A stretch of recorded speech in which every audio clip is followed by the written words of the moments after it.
Hello दोस्तों, मेरा नाम विकास कुमार उर्फ नारायण जी है। मैं एक social worker and MBBS student हूं।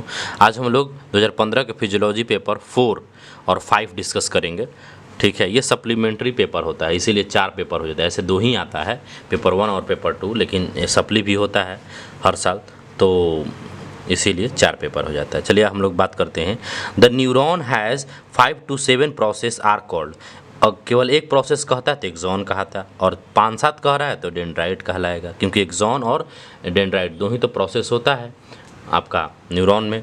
The size of quantum of acetylcholine release directly proportional to, inversely proportional magnesium ion के और डायरेक्टली प्रोपोर्शनल कैल्शियम आयन के, proportional to calcium ion concentration. ठीक है। The portion between two successive Z line is called as sarcomere. ठीक है, sarcomere क्या कहलाता है? 2 सक्सेसिव जेड लाइन, जो फाइबर होते हैं, मसल फाइबर, उसमें से जो जेड लाइन होते हैं, एक्सरे से देखिएगा तो पता चलता है।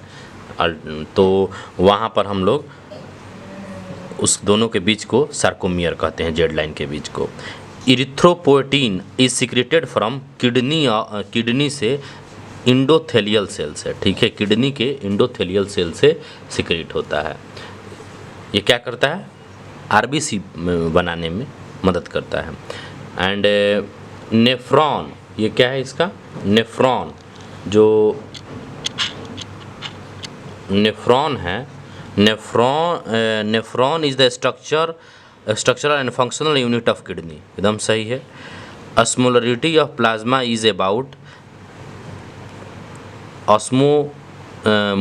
ऑस्मोमोल पर लीटर, जो होता है 290 दिया है, लेकिन इसका रेंज जान लीजिए 275 to 299 ऑस्मोमोल पर लीटर है। ऐसे राउंड फिगर में 290 याद कर सकते, 290 याद कर सकते हैं आप।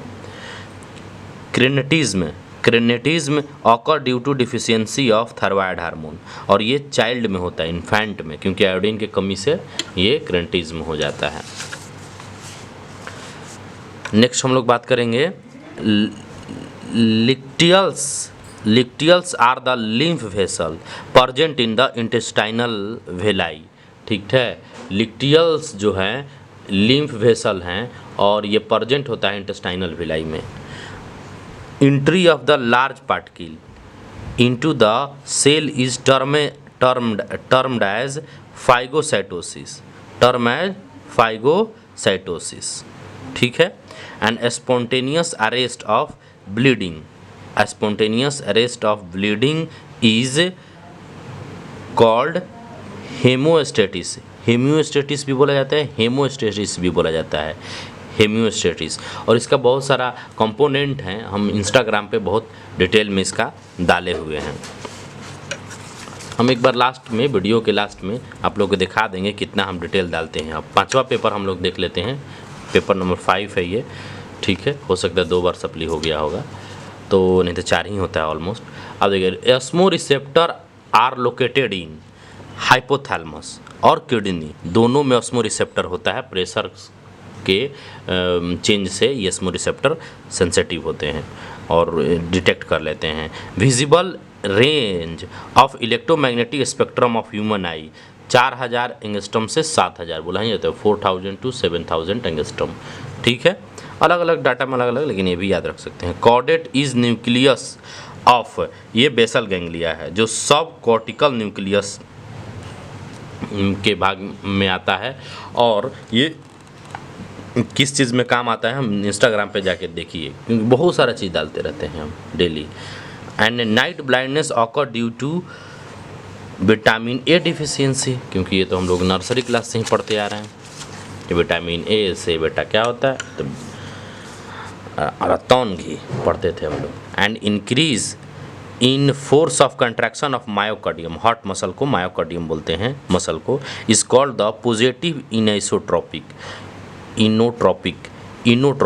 तो एक निगेटिव इनोट्रोपिक होता है, पॉजिटिव इनोट्रोपिक, उसमें वीक हो जाता है, इसमें कॉन्ट्रैक्शन स्ट्रॉन्ग हो जाता है। ठीक है। Endocrine gland are ductless gland, क्योंकि इंडोक्राइन नाम ही है। ठीक है, इसीलिए डक्टलेस है, इसीलिए इंडोक्राइन नाम रखा जाता है। And hyper secretion of growth hormone causes acromegaly ये अडल्ट में होता है, हाइपर सेक्रेशन अगर एक अडल्ट में हो जाएगा तो एक्रोमेगेली हो जाएगा, ठीक है। The process by which the substance are expelled from the cell is called as exocytosis. Exocytosis में क्या होता है, एक ऐसा प्रोसेस जो सेल से बाहर कोई चीज़ निकलता है तो एक्सोसाइटोसिस होता है।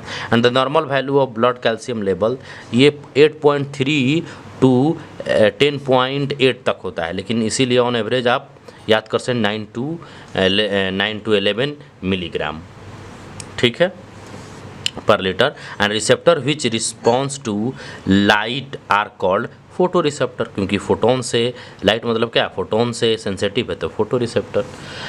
अब आगे हम लोग बायोकेमिस्ट्री का ही सारा पेपर डिस्कस करेंगे, और इंस्टाग्राम पे आज हम आपको दिखा दे रहे हैं, बहुत अच्छा चीज़ हम डालते रहते हैं, आप लोग वहाँ जाके देख सकते हैं। देखिए जैसे कि है यहाँ पर, दिख रहा है कि नहीं कैमरा में, हाँ दिख रहा होगा। जैसे देखिए ये पॉजिटिव इंट्रोट्रॉफिक एजेंट कौन कौन है, ठीक है, कैल्शियम है,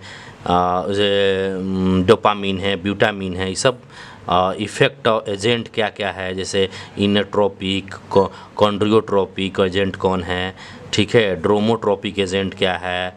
तो ये बहुत सारा चीज़ हम डालें, जैसे ब्रेन का ये सब पिक्चर, इसमें कॉर्डेट न्यूक्लियस है कहाँ, जो हम लोग बात कर रहे थे कॉर्डेट न्यूक्लियस का, तो कॉर्डेट न्यूक्लियस यहाँ पर है, ठीक है। तो ये सारे चीज़ें हम हमेशा अपडेट करते रहते हैं, आप लेक्चर के साथ साथ इसको भी देखा करिए, तब जाके अच्छे से आपको देखिए ये मेजर कंपोनेंट होम्योस्टेटिस में क्या क्या होता है, जैसे प्लेटलेट्स एग्रीगेट करता है, ठीक है, कैस्केड प्रोसेस चलता है, ठीक है, एंटी